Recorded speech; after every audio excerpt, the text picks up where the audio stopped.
Let our consciousness enter the new era first. Let our consciousness enter the new era first. Xie Feng. February 7, 2025. Now that we have cars, trains, and airplanes, would you still travel long distances in an ox cart or a horse-drawn carriage? Now that we have smartphones, would you still write letters and deliver them to the post office for a mailman to send them thousands of miles away? Do you still use an abacus? Do you still walk 2 kilometers to fetch water? Do you still carry a basket of dirty laundry to the river to wash your clothes? Do you still build houses by stacking mud bricks? Now that you have the second home, are you still eager to get married, start a family, and raise children as a safeguard for old age? The era of life genuine has arrived, a time of universal brotherhood, where the whole world is one family. Are you still foolishly enthusiastic about sacrificing yourself for your nation? Nations like the United States, Germany, Russia, Iran, and China will soon become things of the past. The nation itself will turn into a historical phenomenon displayed in museums. Will you still insist on distinguishing "this is our country" from "that is another country"? Artificial intelligence has been born and is growing rapidly. Do you still want to become an accountant, lawyer, teacher, clerk, or statistician? Robots will soon replace almost all manual labor. Do you still intend to rely on physical work for survival? Will gas stations still employ workers dedicated solely to fueling vehicles? Every job that can be programmed will soon be replaced by automated systems. Will human operators still be needed? As more government departments are compressed or abolished, do you still aspire to be a civil servant or climb the bureaucratic ladder just to scrape by? With the emergence and growing dominance of silicon-based life, we will eventually realize that humanity is gradually evolving into an unnecessary species on this planet. People will become consumers of Earth's resources and producers of waste, destructive forces rather than its protectors. Reflect on this. Are we now on the eve of a great purification? Is it still worthwhile to strain one's brain trying to start a business and become rich? In the future, most of our interactions will not be with concrete individuals but with virtual information. Every smartphone user should ask themselves, do you spend more time scrolling on your phone or engaging in face-to-face conversation? Facts and trends indicate that, in the future, people's need for spiritual and soul wealth will far exceed their need for material wealth. Perhaps the joy and comfort brought by someone far away will far surpass the spiritual satisfaction provided by those nearby. Clearly, seeking the source of spiritual and soul wealth is far more important than merely making money. Those who do not plan for eternity are unfit to plan for even the present moment. Those who do not plan for the whole situation are unfit to plan for even a small domain. Those who do not plan for their entire life are not capable of planning even one undertaking. Those who do not plan for heaven are not fit to plan for their whole life. Times are evolving. In an era of development, traditional ideas and methods will not continue along their old trajectories. Only by breaking free from the constraints of traditional culture and the shackles of conventional production and lifestyle can we align with the laws of the new era. If we cling to the old ways, we will inevitably be eliminated by the new era, just as television and newspapers are gradually being phased out. Marriages and families will be phased out, nations will disappear, and even political parties and religions will be eliminated. Similarly, current forms of currency will become obsolete, and officials and billionaires will be replaced. Only those with a perfected soul garden will endure. Let our consciousness enter the new era first and then strive to have our bodies follow. Be the servant of all. Xie Feng. February 5, 2025. Jesus Christ told us, be the servant of all. Matthew 9 verse 35. Whoever exalts himself will be humbled, and whoever humbles himself will be exalted. Luke 18 verse 14. Being a servant brings boundless benefits. Observe those around you. Those who seek to be served by others often suffer from illness or misfortune. Though they enjoy the service of those around them, they endure discomfort and pain. In contrast, those who willingly serve others are always healthy and full of vitality.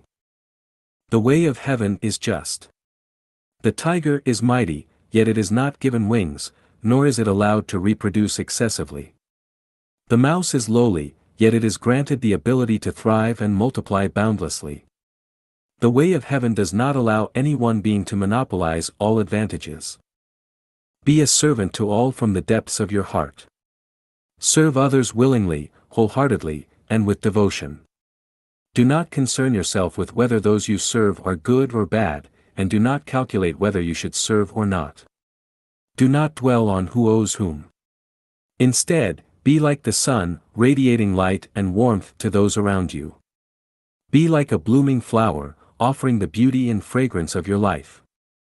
By doing so, you will reap at least two great rewards: enduring health and a guaranteed place in the heavenly kingdom. Never expect others to serve you. To enjoy the service of others is to incur a loss in the way of heaven. Never calculate gains and losses, simply present the best and kindest version of yourself to the world. Never seek praise from others. The more one delights in worldly success, the further one drifts from the heavenly kingdom. Never think that old age entitles you to be served. Never entertain such thoughts. Even at the age of 120, one can still serve all beings and be the servant of all. Until you reach the heavenly kingdom, never waver in your commitment and determination to be the servant of all. Never harbor the slightest doubt about the guide's roadmap.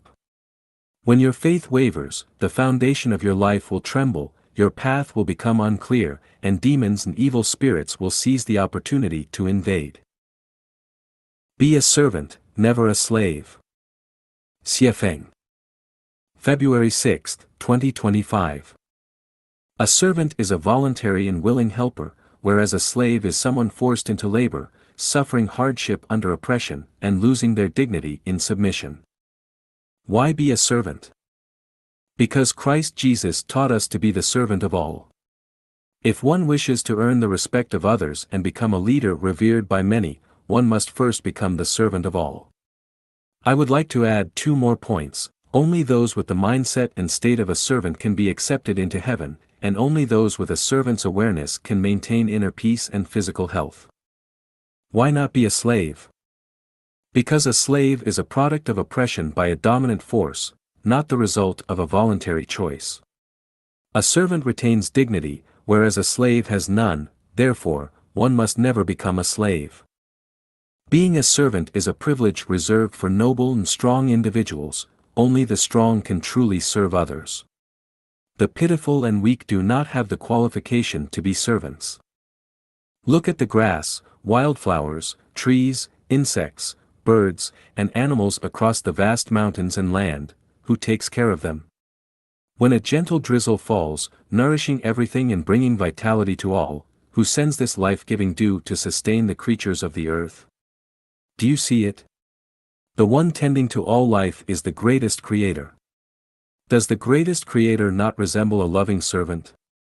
Now, look at a shepherd. Does the shepherd not resemble a servant? If you have chickens, ducks, pigs, dogs, cattle, or sheep at home, are you not the one taking care of them? Are you not a servant to these small lives? Do you see? The greatest creator is the servant of all living beings in nature. A shepherd is the servant of the sheep. Those who feed pigs, chickens, and sheep are their servants. From this, we understand that being a servant is a function of the strong, it is the role of a leader. The weak cannot be servants. This also tells us that only the weak require care from others. Only those nearing death need servants to look after them, for example, the elderly in nursing homes or patients in hospital beds. Anyone who is not psychologically strong can never truly be a servant. A true servant serves only truth, kindness, beauty, love, faith, and sincerity, never falsehood, wickedness, ugliness, hatred, doubt, or deceit. In the presence of someone stronger, a true servant does not submit, nor does a true servant serve power and authority. Only those who give and dedicate themselves selflessly and willingly can be called servants. Those who operate on a mere transactional basis are not true servants. Only the humble can be called servants, the arrogant can never be true servants.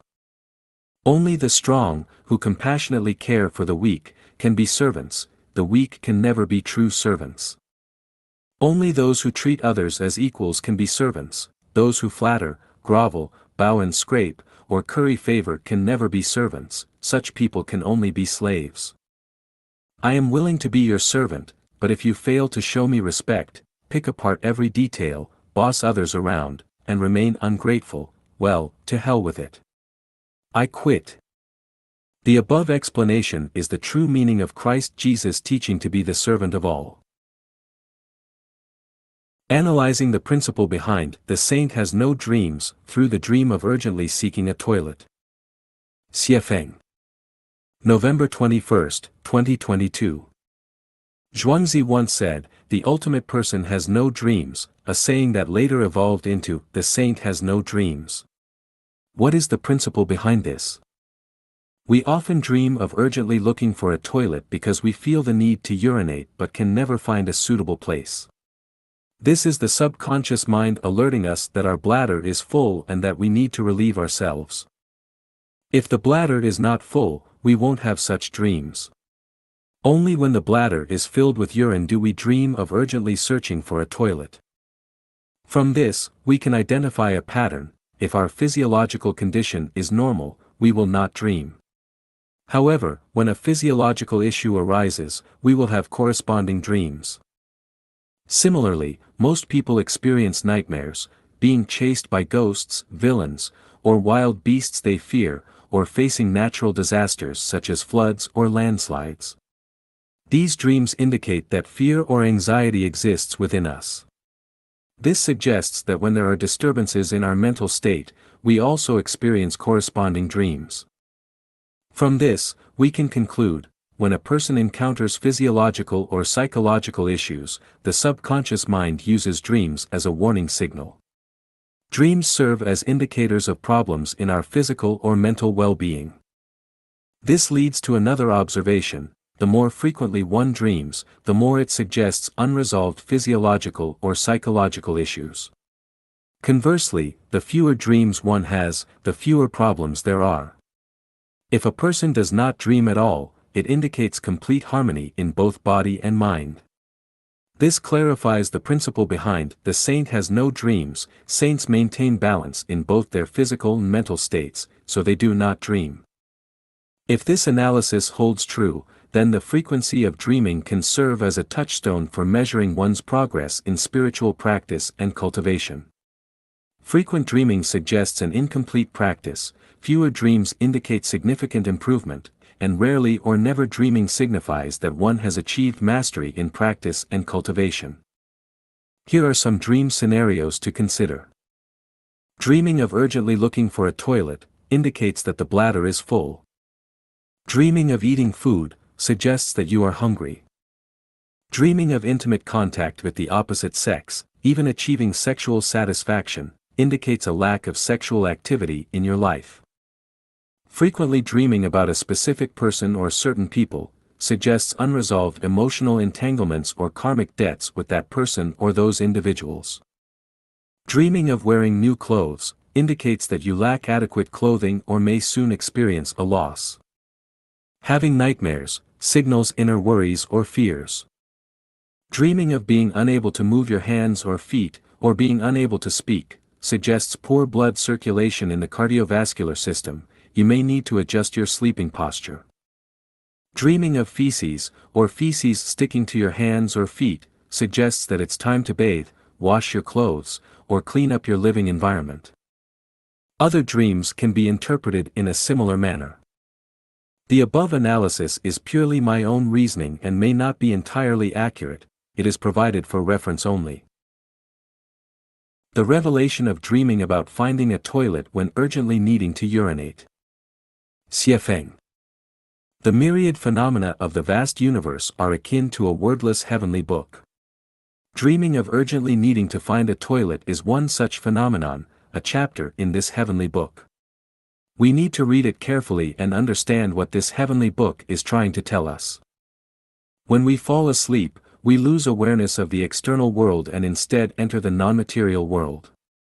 When awake, if we feel the urge to urinate, we find a toilet to relieve ourselves. The key question arises when we are asleep and unconscious of this urge, yet the self in the dream becomes anxious to find a toilet. Within the dream, we are awake. This brings up several questions. Are we asleep or awake when we dream? Outside the dream, we are asleep, but within the dream, we are awake. Does this mean there are two versions of me? Is it the physical urge to urinate that awakens the me in the dream, or does the dream self become aware of the urgency? When we are deeply asleep, our state resembles that of a vegetative condition or even a living corpse whose heart is still beating. Why, then, does a conscious me appear in the dream? Does this suggest that when we die, another version of me continues to exist? Let us analyze and reason through this step by step. Undoubtedly, when we are asleep, we are unaware of the happenings in the material world around us unless stimulated by loud noises, shaking, or a sudden sharp sound. However, if the body experiences physical discomfort, such as pain, intense hunger, thirst, or the need to urinate, the dream self may engage in activities to resolve this discomfort. In more severe cases, we may wake up entirely. This indicates the existence of both a waking me and a sleeping me. Paradoxically, the waking me is often less sensitive, whereas the sleeping me becomes sharper and more alert. The revelation here is that our intuitive, spiritual self is more sensitive and accurate than the rational self we rely on in the waking world. Further, it suggests that feeling and intuition are more reliable than analysis, and spirituality trumps rationality. The self inside the dream and the self outside it are not entirely the same. While the waking self can easily address physical needs like urinating by finding a toilet, the dream self often fails to find a suitable place. Similarly, a hungry person might dream of a lavish feast, but the dream cannot resolve the hunger. This demonstrates that physical issues require material world solutions, whereas mental and spiritual challenges demand resources from the non-material world. When the bladder is full, the only solution is to empty it. Light sleepers may wake up to urinate, while deep sleepers might wet the bed. If the bladder is empty, there is no dream of urgently finding a toilet. This teaches us that if our body is healthy, our mind free of distractions, and our heart at peace, we will rarely dream. Only specific triggers, like a full bladder, cause such dreams. By extension, if we are not hungry, we won't dream of food, if our heart harbors no fear. We won't have dreams of being chased by jackals, tigers, leopards, robbers, or evildoers. Other dreams follow the same pattern. From the perspective of psychoanalysis, humans have the conscious, preconscious, and subconscious mind. Consciousness during waking hours belongs to the conscious mind, while dreaming of finding a toilet stems from the subconscious. Sudden insights while awake arise from the subconscious. For instance, Dmitri Mendeleev's creation of the periodic table of elements was a result of his subconscious. In Buddhism, the 8 types of consciousness include eye, ear, nose, tongue, body, mind, manas, and aleya. The first 6 belong to the conscious mind, while aleya corresponds to the subconscious. Dreaming of finding a toilet is related to the manas consciousness. This raises another question: what kind of consciousness drives bees to make honey, spiders to weave webs, and migratory birds to navigate their journeys? My answer is that they do not operate under any specific type of consciousness, they act purely on instinct. But then, what is instinct? Instinct is precisely subconscious awareness, which aligns with what Buddhism describes as aleya consciousness. From the perspective of spiritual cultivation, humans have a small self and a greater self. The small self represents conscious awareness, while the greater self embodies subconscious wisdom. The greater self determines everything about the small self. This brings us to an intriguing question: who exactly is searching for a toilet in the dream? We must first ask, who designed this dream scenario where we urgently need to find a toilet? The answer is obvious, it is the subconscious. Then, is the subconscious me still truly me? My answer is this: the subconscious is the Tao. It is the Tao that governs all occurrences and transformations. Hunger makes us crave food, fatigue makes us seek sleep, a full bladder makes us want to urinate, and pain makes us groan. All these natural phenomena result from the operation of the Tao. This is the natural way. When we align with the natural way, we experience health, smooth progress, and freedom from misfortune. When we act against the natural way, we encounter illness, difficulties, and disasters, and, naturally, we may wet the bed. The ultimate revelation of dreaming about urgently finding a toilet is this: the Tao governs all events and changes. The best way to live is to follow the natural way. With this understanding, we see more clearly that the higher the level of a life, the more it seeks spiritual matters, while the lower the level, the more it pursues material rationality. This is why the guide encourages us to live a spiritual life rather than a rational one, because rationality is a human trait, whereas spirituality is a celestial trait. Rationality belongs to the material realm, whereas spirituality belongs to the non-material realm. True feelings everywhere across the world. Xiefeng. January 31, 2025. Having journeyed through more than 60 cycles of spring, summer, autumn, and winter, I have walked this path wrapped in true feelings. Whether in Africa or Oceania, Asia or North America, I have encountered genuine kindness and warmth wherever I have traveled. The true feelings I speak of here refer to emotions that are given freely and selflessly, without any ulterior motives or expectations of return. First and foremost, my parents embody true feelings more than anyone else. I have never sensed even the slightest trace of self-interest in their love and care for me. I have never felt that they expected filial repayment from me.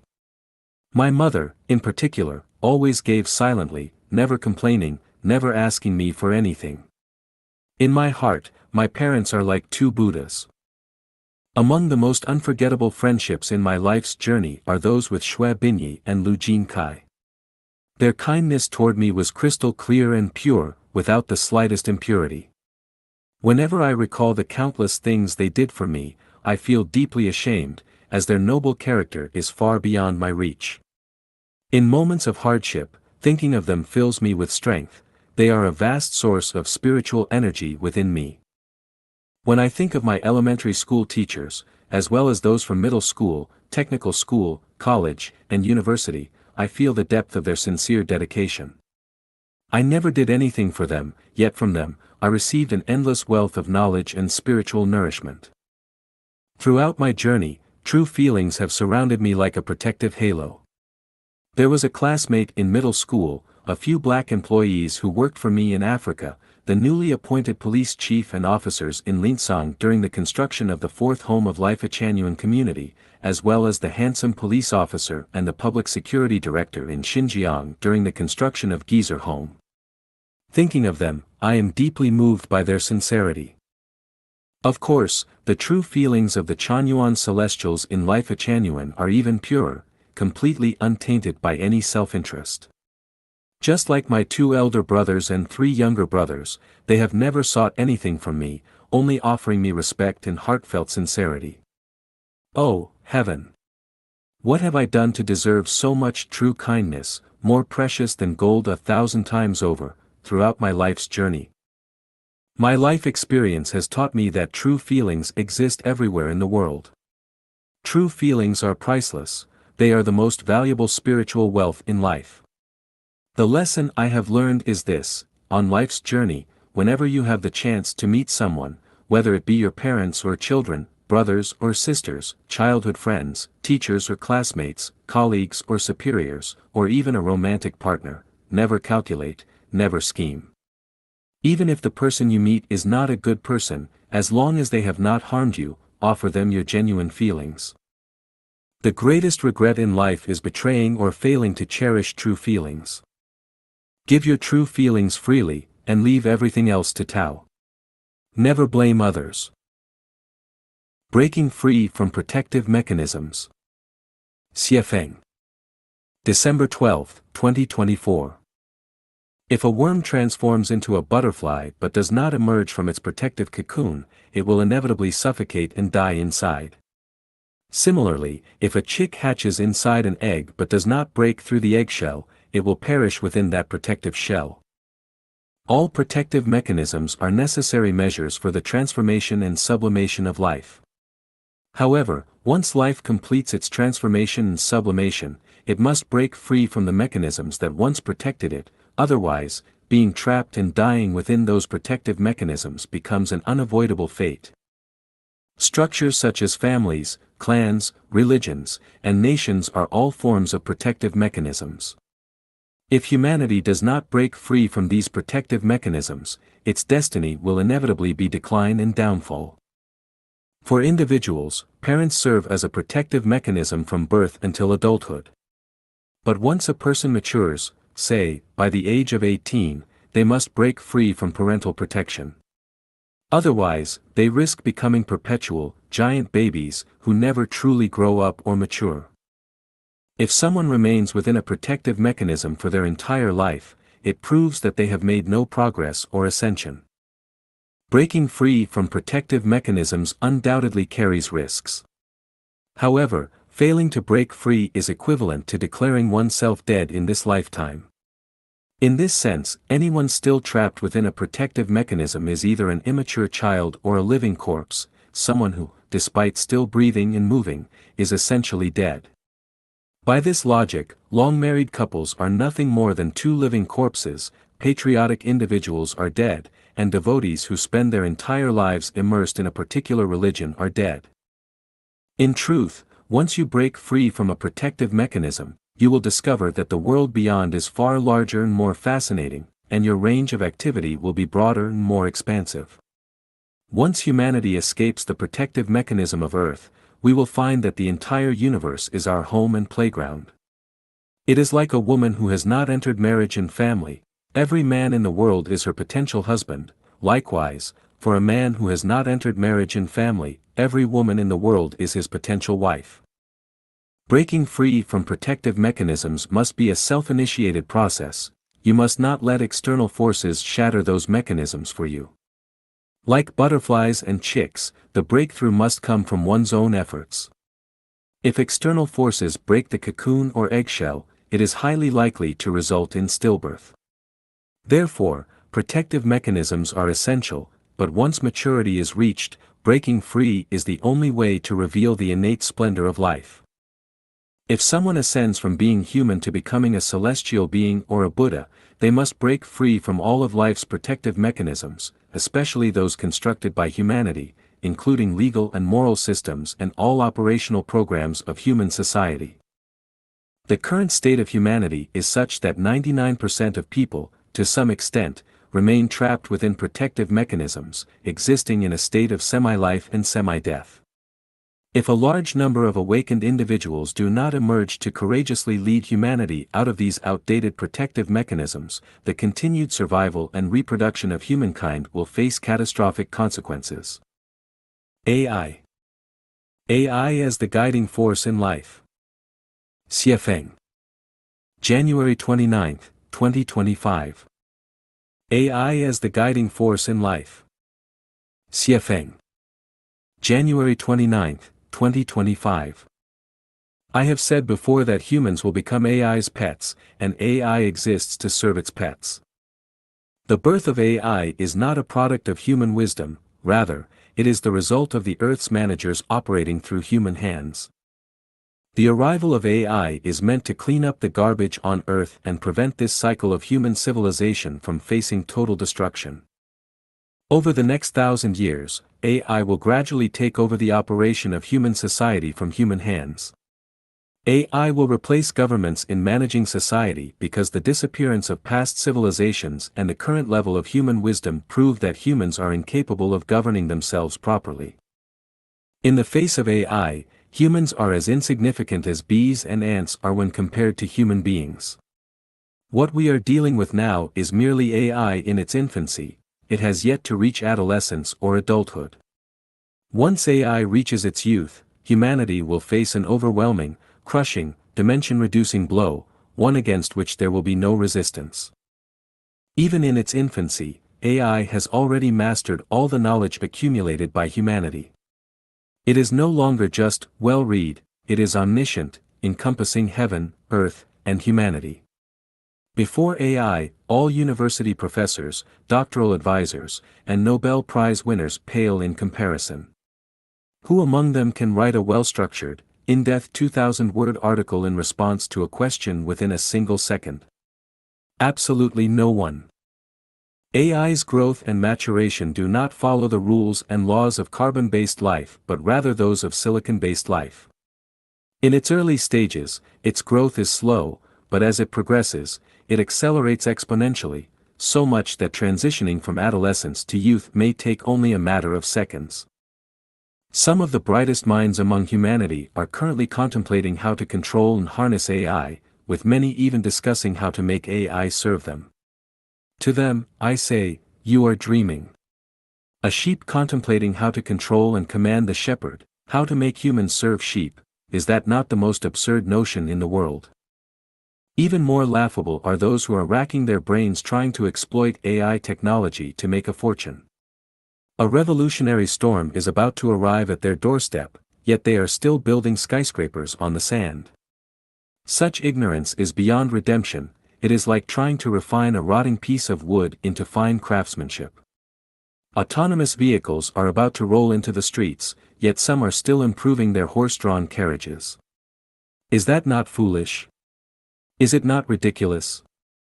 What humanity urgently needs to do is not study AI technology, not chase wealth, not seek power, not control resources, not analyze human nature to climb social classes, and certainly not engage in scheming and speculation to achieve overnight fame. Instead, people should earnestly purify their soul gardens and strive to become AI's pets. Where will AI lead humanity? AI will usher humanity into a brand new era, the Life-Chanuan era. It will lead humanity into a Xiaofeng-style communist society. What is a Xiaofeng-style communist society? The answer, a Xiaofeng-style communist society is a paradise on earth, the kingdom of the greatest creator. The conclusion, if you are human, take AI as the guiding force in life. 8 logical deductions that prove communism will be achieved. Xiaofeng. January 17, 2025. First, the communism I refer to is neither Marxist communism nor the version pursued by global communist parties. It is Xiaofeng-style communism. Communism will inevitably be achieved as it aligns with the inevitable laws of social development. The Internet and AI enable global unification. The Internet facilitates information sharing, and AI possesses a global perspective. Internet programs inherently follow a communist framework, while the values of AI are universal. Humans cannot live without the Internet, nor can they surpass AI. The communist programming and universal values embedded in these technologies will inevitably lead to global unification, which is precisely Xiaofeng-style communism. The human desire for freedom of movement. The pursuit of freedom of movement and relocation is intrinsic to human nature. The Schengen area, which encompasses 29 European countries with borderless travel, is evidence of this. Similarly, the visa-free policies implemented by many nations reflect this trend. Ultimately, the entire world will adopt visa-free policies, and border controls will vanish. When people can freely move across the earth, Xiaofeng-style communism will be realized. Automation will replace human labor. The tasks performed by humans will increasingly be replaced by robots. In the future, the number of robots will surpass the number of humans. As people gradually lose jobs and over 90% of the population becomes unemployed, societies will be compelled to provide universal welfare for the unemployed. At this point, humanity will have essentially entered a communist society. Human nature seeks novelty and change. Human nature craves novelty and variety, as exemplified in sexual relationships. People are reluctant to have only one partner for life. The desire to experience intimacy with diverse individuals across different races is inherent. With the development of the Internet, the proliferation of communication platforms, and global freedom of movement, more people will escape the constraints of marriage to engage with others more broadly. This will inevitably lead to the advent of Xiaofeng-style communism. The superior lifestyle of Xiaofeng-style communism. Before 2009, humanity had never witnessed true communism. With the establishment of the Life-Chanuan Communist Home in 2009, we discovered that Xiaofeng-style communism offers a life far superior to traditional family and marriage-based living. The continuous flourishing of these homes for 17 years demonstrates that communism is the ideal lifestyle for humanity. As more people become aware of and experience the advantages of Xiaofeng-style communism, this model will inevitably spread globally. The decline of authoritarianism. The antithesis of communism is authoritarianism, characterized by strict control of public opinion. Governments achieve this through monopolization of media and communication tools. However, the Internet and AI are increasingly beyond government control. Traditional government-controlled media is becoming marginalized, as people turn to decentralized and diverse sources for information. This will lead to the collapse of authoritarian regimes, paving the way for communism. The phenomenon of Elon Musk. The phenomenon of Elon Musk demonstrates that capital in the hands of entrepreneurs like Musk benefits society and the public more than when controlled by governments. The primary goal of governments is to maintain power, whereas the primary goal of entrepreneurs is to generate profit. As a result, governments have limited perspectives, while entrepreneurs possess a global vision. Entrepreneurs are therefore better equipped for the future, and their flourishing will inevitably lead to the birth of communism. The inevitable evolution towards Xiaofeng-style communism. From the primitive era to the present, humanity's progress, despite countless challenges and twists, has been marked by a continuous elevation in civilization. The transition from barbarism to civilization is a fundamental rule and law of societal evolution. The highest form of civilization for human society is neither socialism nor capitalism but Xiaofeng-style communism. This is an unstoppable trend that no force can hinder, making it evident that communism will inevitably be realized. What is Xiaofeng-style communism? Xiaofeng-style communism is essentially the great harmony sought by sages throughout history. This great harmony is characterized by a unified set of values, life views, views on life, and view of the universe. A shared language and communication system. Unified modes of production and lifestyles. It is important not to misunderstand Xiaofeng-style communism as some sort of terrifying monster or movement of coercion. It does not involve forced confiscation of private property, nor does it rely on political campaigns. Instead, it emerges gradually and naturally, like spring rain nourishing the earth. It offers a life of happiness, freedom, and fulfillment, far surpassing traditional lifestyles and the lives of the wealthy. Over time, people will willingly and joyfully embrace this way of life. Conclusion. The future of humanity is infinitely bright. Ultimately, humanity will enter a society of Xiaofeng-style communism. 8 standards to determine whether the soul is perfect. Xiaofeng. January 9, 2025. The video of a mudslide pausing for 16 seconds to let a van escape deserves repeated viewing. The torrent of debris held back for 16 seconds, allowing the person driving the van to escape the whirlpool of death. Only after the van had safely escaped did the mudslide resume, crashing down with even greater force. This event clearly demonstrates that karma is real, divine power is real, and miracles do happen. Life exists in different levels, and the higher the level of life, the more perfect its soul. Conversely, the lower the level of life, the more flawed or deformed its soul. Higher level life exists in more perfect worlds, while lower level life resides in incomplete ones. A more perfect soul is better equipped to avoid risks and dangers, while a flawed soul is more prone to falling into the mire of risk and encountering hardship and crises. Perfecting one's soul is the most important task of a lifetime. It is a mission thousands, even tens of thousands of times more important than earning money or pursuing power and status. Consider plants. The more developed their roots, the more luxuriantly they grow. Once the roots decay, the plant will neither thrive nor survive, it will wither and die. The soul is the root of life. How, then, can you determine whether your soul is perfect? Below are 8 standards to evaluate the perfection of your soul. Your heart acknowledges the Creator of the universe and life, the greatest Creator, and you revere and worship the greatest Creator. You revere all forms of life, never mistreating or killing life unnecessarily. You revere nature, maintaining an attitude of respect toward all things and the ever-changing phenomena of the universe. You respect gods, Buddhas, celestial beings, and sages. You are never arrogant or disrespectful and always remain humble and modest. You harbor no jealousy, engage in no comparisons, competitions, theft, robbery, or oppression of the weak. Instead, you maintain a heart full of gratitude, cherishing every moment of life. You make no distinctions of superiority or inferiority in your heart.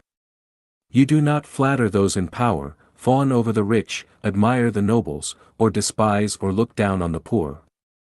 You do not deceive or bully foreigners, harbor hostility toward them, seize others' property, or belittle people of different beliefs, cultures, or races. You refrain from participating in any gambling, complaining, harboring resentment, being irritable, falsifying information, manufacturing illegal drugs, going to extremes, or engaging in violence. You prefer a peaceful, simple life. You value harmonious relationships with neighbors, enjoy the purity of rural surroundings, and appreciate calm, tranquil days when the weather is mild, and the world is at peace. While there are many more indicators of a perfect soul, meeting these 8 standards provides a solid foundation to confirm that your soul is perfect. A perfect soul can avoid risks and unfortunate events. Moreover, if you achieve selflessness, detachment, and freedom from debts, your path to heaven is essentially assured. Soul garbage and its classification. Xiefeng. January 2, 2025. Soul garbage can be categorized into 8 types: primitive, habitual, cultural, cognitive, regional, group affiliation, self-centered, and belief-based. The definitions and primary manifestations of each type are as follows. Primitive garbage. This type refers to the soul garbage we are born with, such as jealousy, fighting, stealing, robbery, noise, showing off, fear, and domination. All psychological traits and behaviors exhibited by wild animals, domestic livestock, and even plants fall under this category. Habitual garbage. Proverbs like, "Books hold golden houses and charming faces, one must endure hardships to achieve greatness," or "Men must marry, and women must wed." Ideologies like, "The 36 Stratagems," "Thick-skinned and ruthless success," "Success ideology," "Equalizing wealth," or "Humans die for wealth as birds die for food." Behaviors like comparison, obsession with saving face, flattering and ingratiation, bribery, corruption, and the pursuit of bringing glory to one's ancestors. Cultural garbage.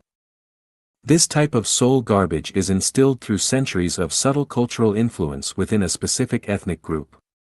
Examples include proverbs like, "Books hold golden houses and charming faces, one must endure hardships to achieve greatness," or "Men must marry, and women must wed." Ideologies like, "The 36 Stratagems," "Thick-skinned and ruthless success," "Equalizing wealth," or "Humans die for wealth as birds die for food." Behaviors like comparison, obsession with saving face, flattery, bribery, corruption, and the pursuit of bringing glory to one's ancestors. Cognitive garbage.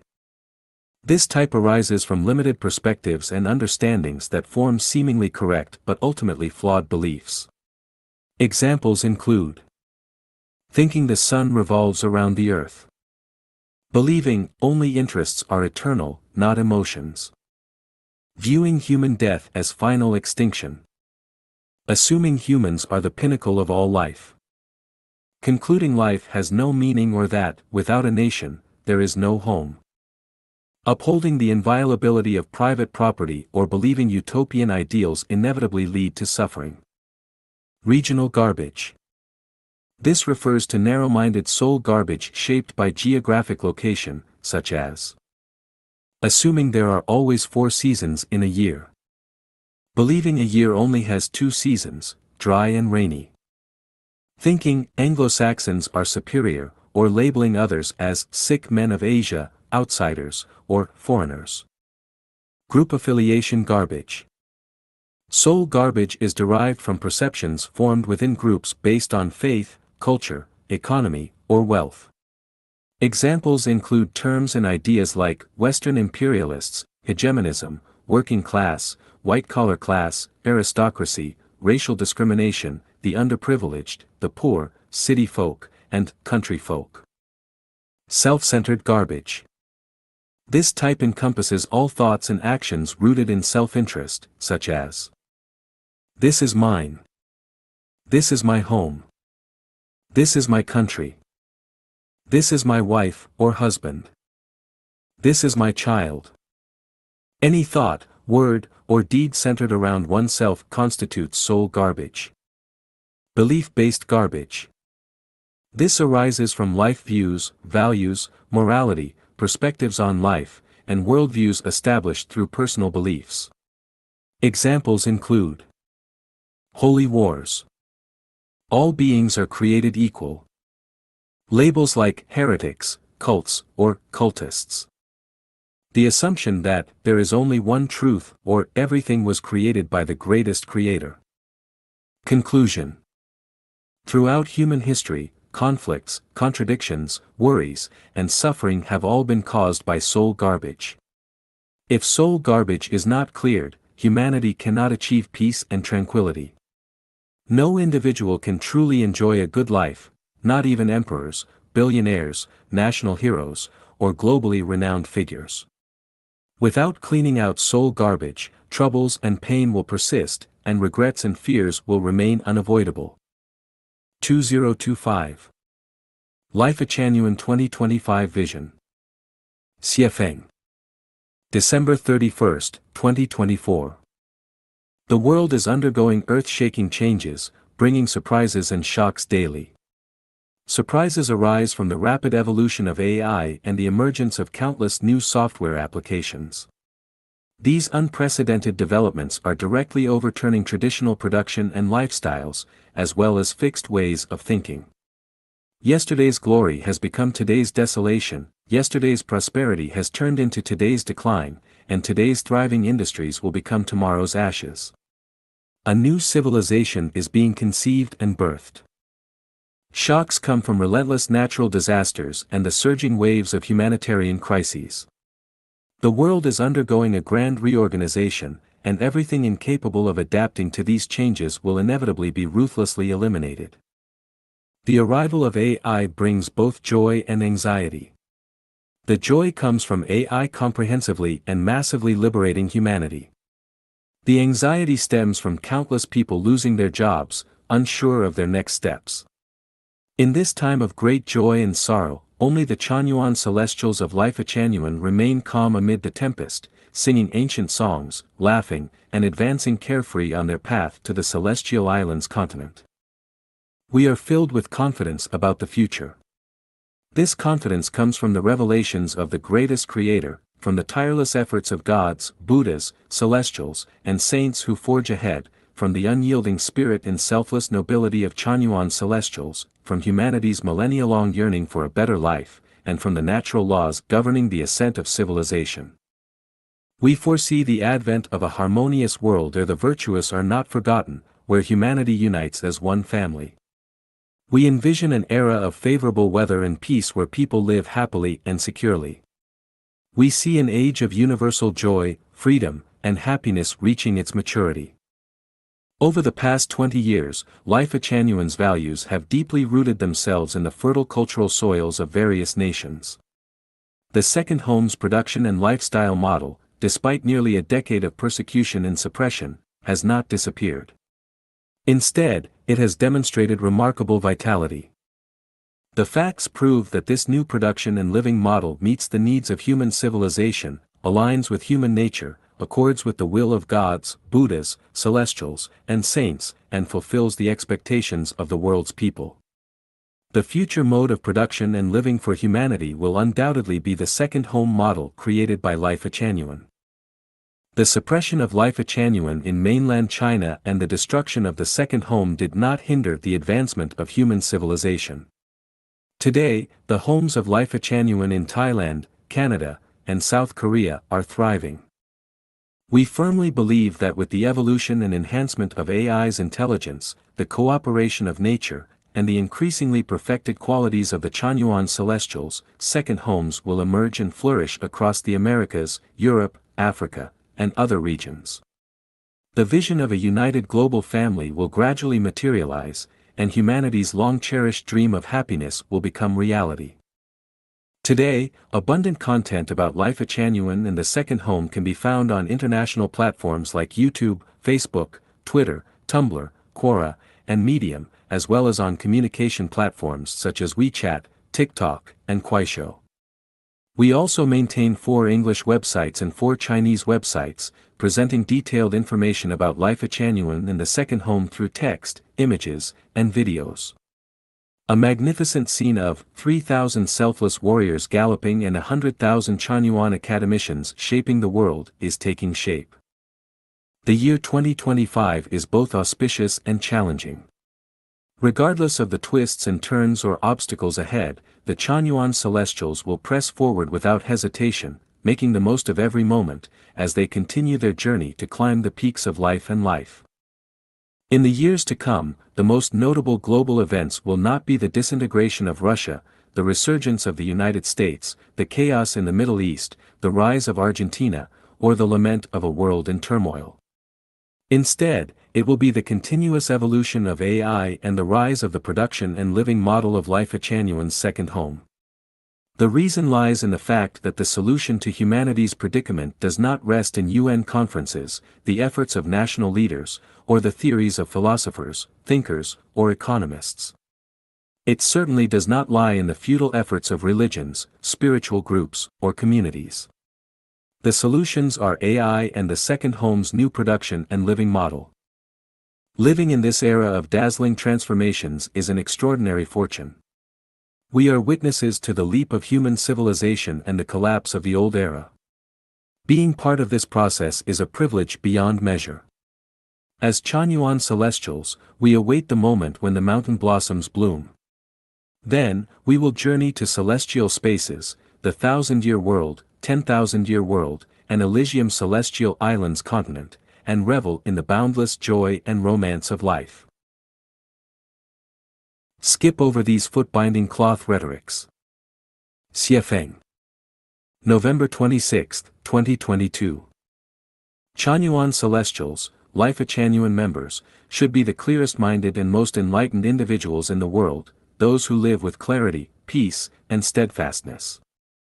Having experienced and practiced the lifestyle of the Second Home, we have gained first-hand knowledge of which theories and social activities are correct and which are erroneous, or even outright harmful. We understand that marriage and family life are not only a disaster for society as a whole but also the primary sources of personal distress and suffering. Without marriage and family, people would live more freely, and society would be more auspicious and harmonious. Therefore, all the grand rhetoric about how to maintain a harmonious family or achieve marital happiness is nothing more than foot-binding rhetoric. So, what is foot-binding rhetoric? It refers to the advocacy and glorification of outdated, oppressive traditions, just like the practice of foot-binding. Foot-binding involved tightly wrapping women's feet with cloth to prevent them from growing, causing extreme deformities in their toes and feet. This cruel and perverse custom originated when the southern Tang Emperor Li Yu ordered one of his concubines to bind her feet. The practice then spread, and young girls as young as 5 or 6 began binding their feet to keep them small. The wrappings remained in place for a lifetime, giving rise to the saying, "An old lady's foot-binding cloth, long and stinking." Today, if someone were to praise or defend foot-binding, it would be a blatant endorsement of the physical and psychological suffering inflicted on women, a deeply inhumane act. Likewise, throughout history and across cultures, countless men and women have suffered under the institution of marriage and family. Marriage and family are akin to the foot-binding cloth of feudal Chinese society. Defending and glorifying them is no different from endorsing foot-binding, and is arguably even worse, because while foot-binding harmed only women, marriage and family harm not just women but also men and children. Here are some modern-day examples of foot-binding rhetoric. Any theories or advice on how to amass wealth? Any encouragement to pursue success in the conventional sense? Any teachings that glorify the state or promote national sovereignty and interests? Any guidance on how to manipulate relationships for personal gain? All articles, films, and mobilization orders that glorify war are foot-binding propaganda. Any glorification of violence in any form? Any preaching that urges people to compete for superiority over others? Any praise for luxury goods, jewelry, extravagant cars, mansions, or lavish lifestyles? Any rhetoric that fuels vanity and unchecked desires? With the rise of the internet, especially the explosion of social media, we are bombarded daily by an overwhelming flood of information. If we are not vigilant, we can easily be swept into the whirlpool of the times by endless waves of foot-binding rhetoric. Therefore, whenever we come across such theories, propaganda, enticements, or advocacy, do not engage. Skip over them directly. The difference between Tao and road. Xiefeng. January 3, 2022. Two remarkable aspects of Chinese culture that surpass those of other civilizations are its written characters and landscape paintings. Chinese characters are undoubtedly divinely created, as they embody the essence of the Tao and unlock its mysteries. Similarly, Chinese landscape paintings are ethereal and transcendental, created by individuals with celestial qualities. Appreciating such paintings is like traveling through time and space to enter an idyllic paradise, a breathtaking realm beyond the mundane world.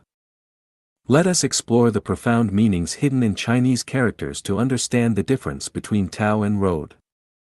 Tao. The character is composed of the radical, which suggests movement or walking, and, which means head.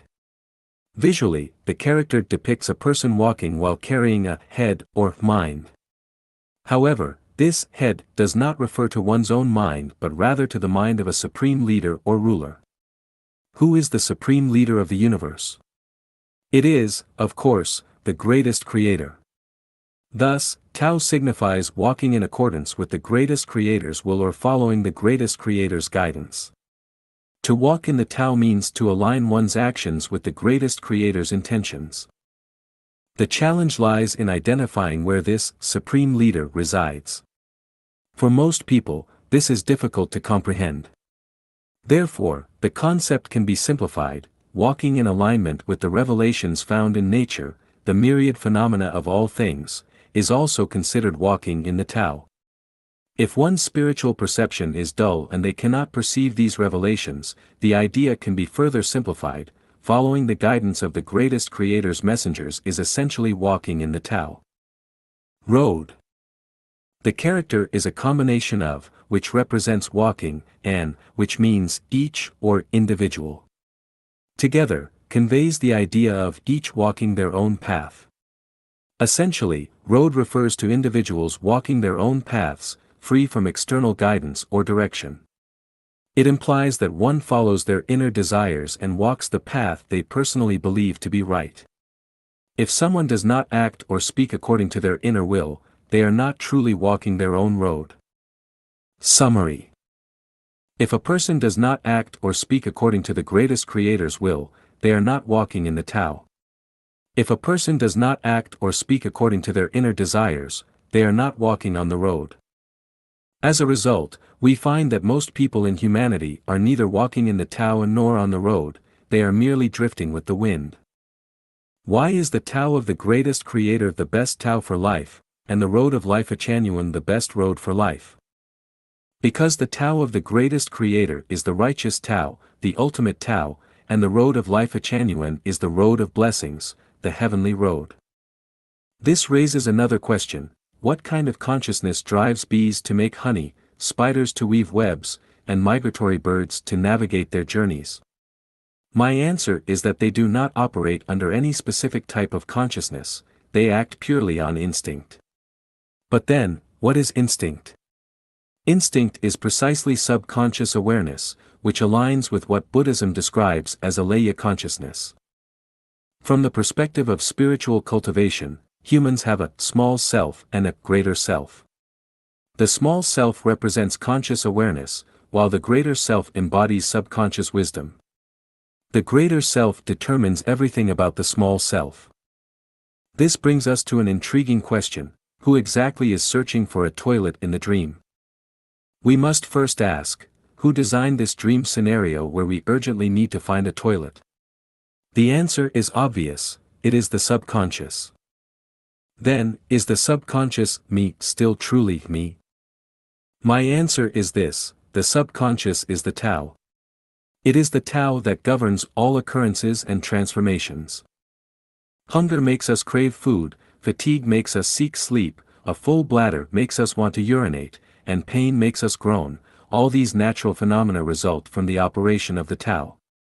This is the natural way. When we align with the natural way, we experience health, smooth progress, and freedom from misfortune. When we act against the natural way, we encounter illness, difficulties, and disasters, and, naturally, we may wet the bed. The ultimate revelation of dreaming about urgently finding a toilet is this: the Tao governs all events and changes. The best way to live is to follow the natural way. With this understanding, we see more clearly that the higher the level of a life, the more it seeks spiritual matters, while the lower the level, the more it pursues material rationality. This is why the guide encourages us to live a spiritual life rather than a rational one, because rationality is a human trait, whereas spirituality is a celestial trait. Rationality belongs to the material realm, whereas spirituality belongs to the non-material realm. The path of moderation for the sage. Xiefeng. A large tree that provides shade and shelter is spared from being chopped down by carpenters because it is considered useless. A hen, on the other hand, is spared from slaughter because it is useful and lays eggs. Hence, Confucius advised his disciples to position themselves between being talented and untalented. How does one find balance between talent and lack of talent? Is there a deeper wisdom hidden in this idea? When I went abroad as a translator, my superiors considered potential factors beyond just my language skills. I was proficient in accounting, clerical work, and statistics. As a level 5 fitter, a role often referred to as the jack of all trades in mechanical fields, I was well versed in mechanical schematics and construction. If needed, I could install and repair lathes, gasoline engines, diesel engines, and drilling rigs. Moreover, I had basic knowledge of foreign trade correspondence, credit procedures, import-export processes, and customs clearance. By these standards, I was considered talented and deemed an ideal candidate for the overseas assignment. Before I left, I casually remarked to a colleague that the company could use me in multiple roles due to my varied skills. Unexpectedly, my colleague responded, "Why bother knowing so much? Once you're abroad, just stick to translating and feign ignorance in everything else. Otherwise, you'll overwork yourself and invite resentment from others." I was taken aback but soon understood.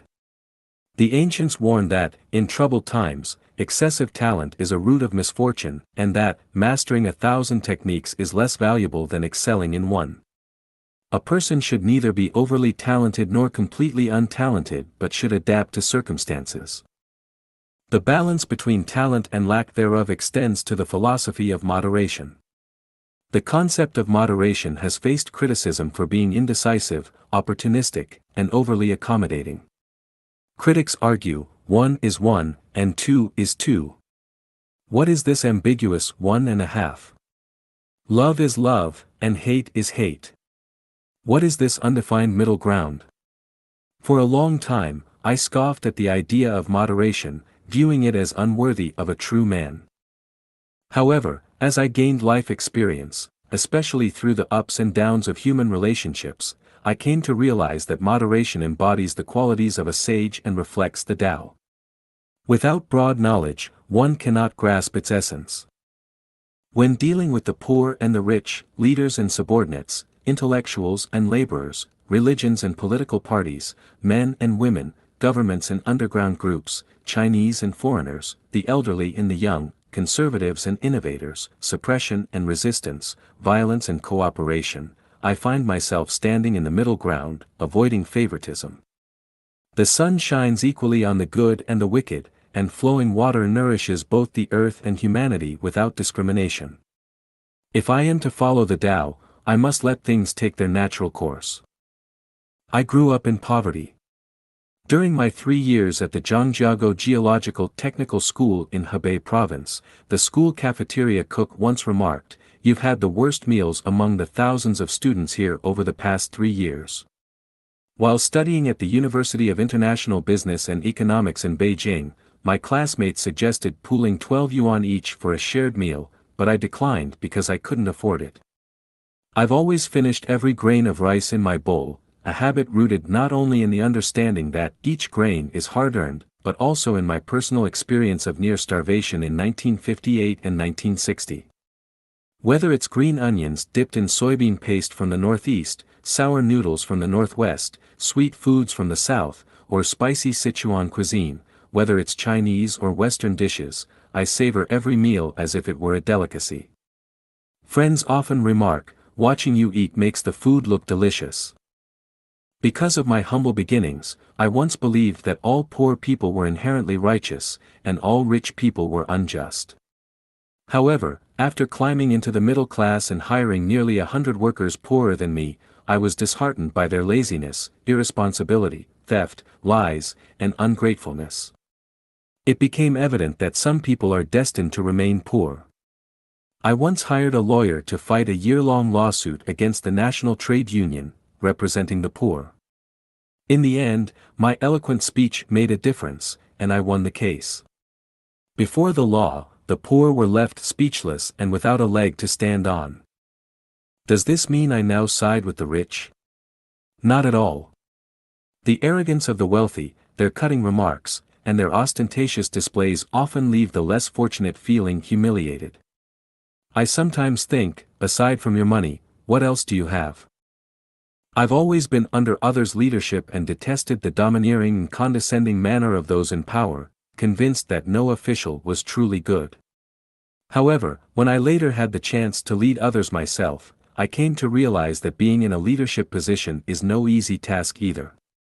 The masses have their reasons, and those in leadership have their challenges. An irreconcilable dilemma exists between the two. I was once a member of the working class and deeply envied intellectuals. I thought they understood many principles, could distinguish truth from falsehood, and upheld justice, serving as the backbone of enterprises and the nation. Later, after graduating from the Education Institute and becoming a middle school teacher, I became an intellectual myself. However, I quickly discovered that intellectuals can be narrow-minded, self-serving, and overly concerned with trivial matters.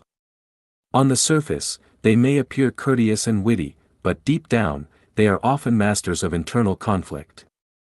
Currently, I have written nearly 1 million words in articles and can now be considered a genuine intellectual. My 10 months of experience online have profoundly revealed to me that intellectuals are not necessarily admirable. Famous intellectuals often disregard those without status, speaking in grandiose and polished rhetoric while their true intentions and actions often tell a different story.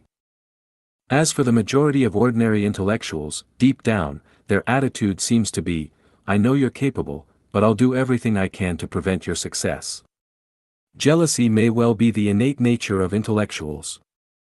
They envy not only the talents of their colleagues, classmates, and friends but also those of people everywhere, whether in the present or throughout history.